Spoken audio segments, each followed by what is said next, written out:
Hello everyone, আজকে আমি তোমাদের সাথে কাতলা মাছের খুব সহজ একটা রেসিপি শেয়ার করতে চলে এসেছি।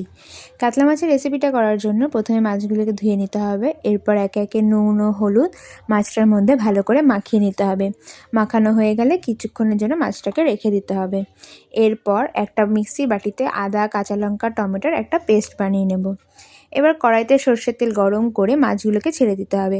মাছগুলোকে খুব হালকা করে ভেজে নিয়ে একটা পাত্রে তুলে রাখবো। এরপর ওই একই তেলে কালো জিরে ফোড়ন দিয়ে বাটা মশলাটাকে দিয়ে দেবো। ভালো করে নাড়িয়ে নিয়ে একে একে নুন ও হলুদ দিয়ে মশলাটাকে ভালো করে কষিয়ে নিতে হবে। মশলাটা কষানো হয়ে গেলে পরিমাণ মতন জল দিয়ে মাছের ঝোলটাকে ফুটিয়ে নিতে হবে।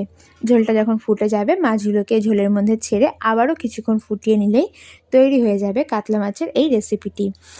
এই রেসিপিটা একবার ট্রাই করে দেখুন। দই কাতলা বা কাতলা কালিয়া তো অনেকবারই ট্রাই করে দেখেছে। মাছের এই হালকা পাতলা ঝোলটা খেয়ে দেখুন, আশা করি আপনাদের খুব ভালো লাগবে।